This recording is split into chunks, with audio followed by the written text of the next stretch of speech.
Hi guys, Rob Case here. Here are the top 3 ways to paddle like world champion Mick Fanning. We all know that in addition to Mick being an amazing surfer, he's also a pretty good paddler.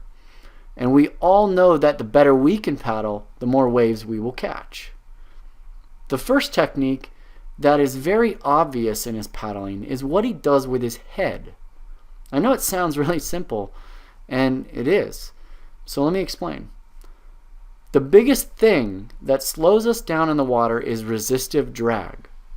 Drag comes in the form of horizontal and lateral drag. And here, we want to talk about horizontal balance and horizontal drag. In theory, the head should always be down. The head is like a counterweight. You put your head down, your feet, legs, and hips rise up, which reduces resistive drag and balances us horizontally. When we bring our head up, our feet, legs, and hips drop, which then adds more resistive drag. So, as I said, in theory, our head should always be down to minimize the drag caused by our body and board. But this is not practical for surfing, right? How can we tell where we're going? So your head down is not practical unless we're catching a wave. And there are numerous examples of when surfers are catching waves where the head drops down naturally when they're getting their speed up. The chin drops down. Why? It brings up the back half of the body and reduces horizontal form drag. When paddling back out, though, the head needs to be in a higher position so that we can see where we're going. Not too high, or else it will make your hips and legs drop too much. So position your head into a neutral position, comfortable and functional. So in summary, when catching a wave, you want your chin down, eyes forward, or looking down the line. And when you're paddling back out, just keep your head neutral with your eyes forward, nice and relaxed and comfortable. The second technique Mick uses also impacts drag in that he reduces the drag by entering his hand and arm very quietly with his fingertips first. So after we obtain good balance horizontally and laterally, then we consider the entry of our hand and arm into the water when we take our arm stroke. We want to make sure that when our hand enters the water, we're entering as quietly as possible. Splashing and thrashing causes more drag. And we want to also make sure that our fingertips enter first.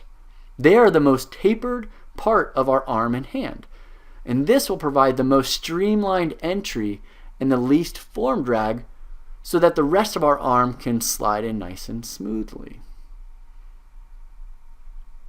The last technique Mick uses impacts both his ability to slide smoothly through the water with little drag, and it also impacts the amount of propulsion or power he's able to get out of each stroke. What he does also has to do with his hand's entry into the water. He keeps his elbow high when he is about to enter the water. And this is a huge benefit to his paddling. And again, I know it seems really simple, but here's the deal of why this works so well. When the elbow enters high, then it stays high when you reach the front propulsive phase of the underwater arm stroke.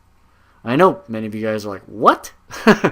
So in other words, it helps keep his hand and forearm in a vertical position from the start of his stroke. When your hand and forearm are vertical, then you're able to hold the water and propel yourself forward with a greater surface area for a greater length of time. If the elbow is low, if it goes low, and I see this all the time, I don't even need to see underwater footage to know that their elbow is low when they initiate their stroke.